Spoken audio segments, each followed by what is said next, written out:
Hey everybody, it's Mickey, and in today's video we are in the kitchen where I'm going to be sharing some of our family's favorite recipes.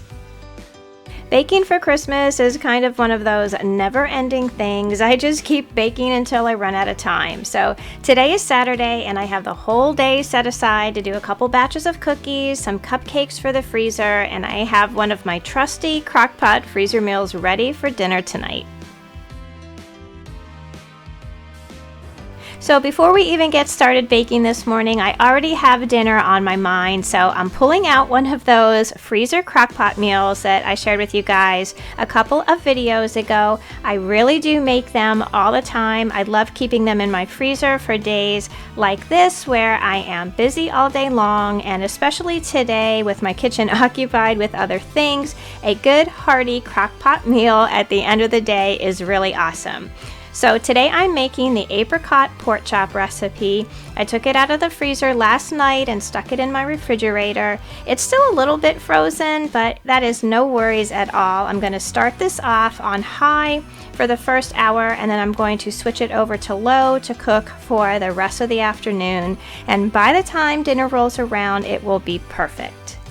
So I have myself all set up here for a day full of baking. It's Saturday. I should have the whole day ahead of me to get done as much as I can. I have a couple pounds of butter here on the countertop getting nice and soft for some cookies. And here I have my book with the list of everything that I want to get baked this holiday season. So I have it broken down into cookies. We're going to make some oatmeal raisins and sugar cookies. I have snickerdoodles on here. We just added gingerbread cookies to the list yesterday. In a little while, I'm going to be putting together some red velvet cupcakes. I like to do them in advance and just, freeze them without being frosted. That way I can just, pull them out as needed and frost them, on the same day I'm going to serve them. I have a cinnamon bun breakfast casserole that I want to put together, and my favorite Buckeye brownies. Now, this is my Erin Condren petite planner. This is the meal planner book, and I've just used this here for my holiday baking list and my shopping list here that I think I pretty much have everything on this list now. I like this because it also has a little spot here where you can, write a note to yourself. I had to buy a new hand mixer because, of course, mine died the day before I was going to do all this baking. And I still have to look up a royal icing recipe. I haven't made sugar cookies in a couple years, so I'm going to have to find a really good recipe for icing. So when I know I'm going to be doing a lot of baking, I like to gather as many of the ingredients together as I can, especially, around the holidays when you're shopping for certain ingredients. Instead of putting them away, I like to stick them in a basket on my countertop so I don't have to go hunting for them when it's time to bake. So in this basket here, I have a bunch of stuff. I have some holiday sprinkles, which I had a really hard time finding them around town, so I ended up ordering them from Amazon, which was really great because they came like the next day.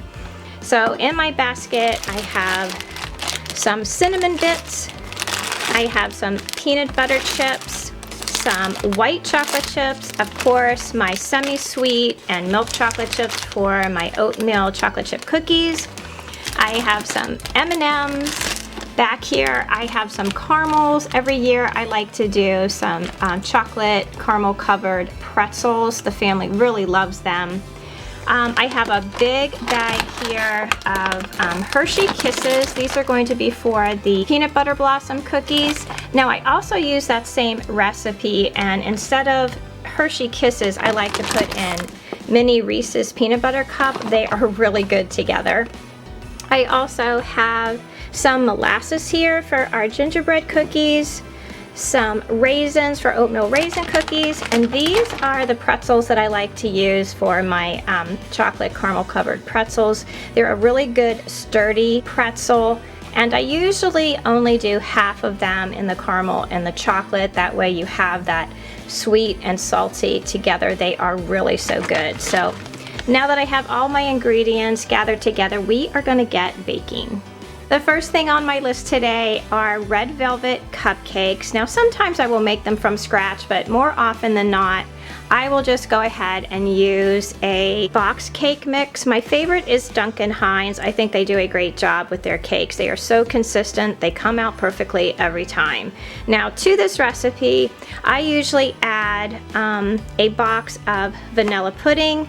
I like to throw in a couple tablespoons of Hershey cocoa, and then I add an extra teaspoon or two of vanilla. Other than that, I follow, you know, the instructions on the back of the box pretty closely. Everything that I'm baking today is going to go right in the freezer. Towards the end of the video, I'll show you how I get the best results with freezing cookies and baked goods. Now these red velvet cupcakes are going to be part of our desserts on Christmas Eve and Christmas Day. I make them every year and I frost them with the best cream cheese frosting and some sparkling sugar on top. And I also like to put in a cute little Christmas pick in each of them. Red velvet cake is one of our longtime Christmas traditions.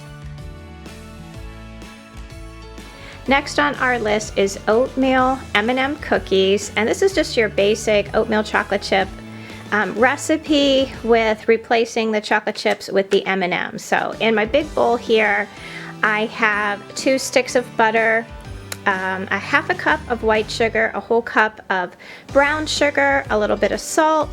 I have a couple eggs here, my oatmeal, some vanilla, about a teaspoon of vanilla. Here I have a teaspoon of cinnamon and a teaspoon of baking soda. And to this, we're going to also add a cup and 3/4 of flour. I make the same cookies every year for Christmas. You know, my family has some definite cookie expectations for the holiday season, so I really do try to make something for everyone. This year especially, we are keeping things really simple, just making everyone's favorite, nothing fancy or time consuming. This way there's more time to, you know, just gather together as a family and enjoy each other's company.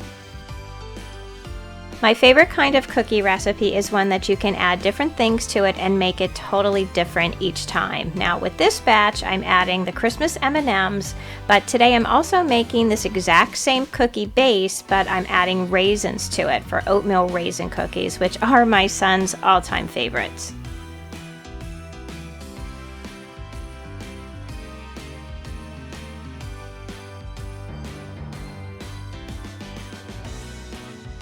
So we are moving on to the peanut butter blossom cookies. In my bowl here, I have a half a cup of sugar, half a cup of brown sugar, half a cup of butter, and I'm putting in a half a cup of peanut butter.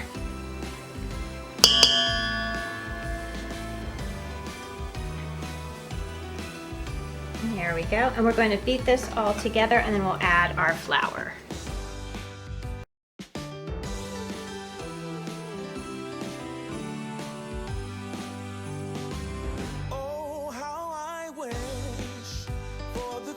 For this recipe, you'll also need about 36 unwrapped Hershey Kisses. You'll have to find your own enthusiastic volunteer from your family to sit and unwrap them all, like my daughter Rebecca here. There is really no telling how many we ate while we were unwrapping them. The last step before baking is to roll about a 1-inch ball of dough in granulated sugar, place on a cookie sheet about 1 inch apart, and bake them for about 12 minutes or so depending on your oven. As soon as they come out of the oven, immediately place a Hershey Kiss in the middle of each cookie and let them cool.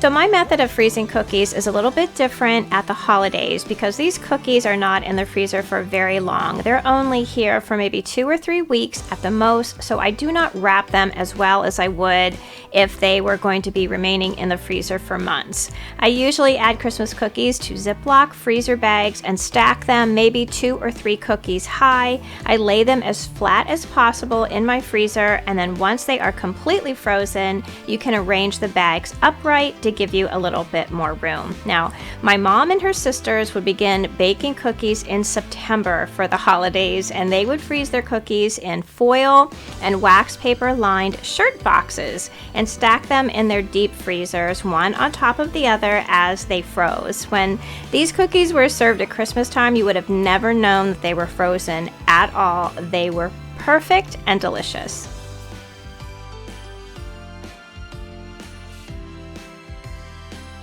So our apricot pork chops are all cooked and smelling delicious. I made a little bit of parsleyed orzo and Normandy mixed vegetables with it. It was so nice to have a fully cooked meal at the end of our busy afternoon.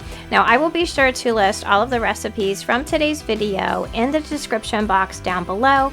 I'll also put information down there about our annual Christmas card exchange. There is still time to send a holiday card to me and I will send one back to you. This has been our tradition now for the last several years, and it's one that I look forward to every holiday.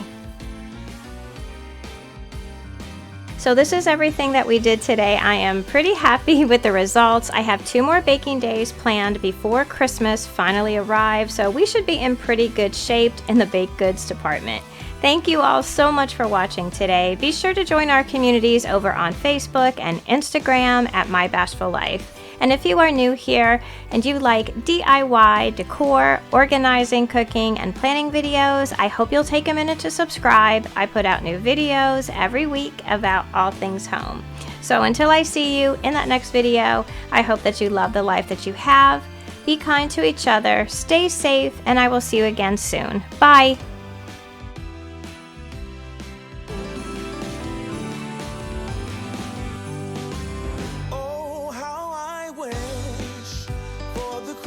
Say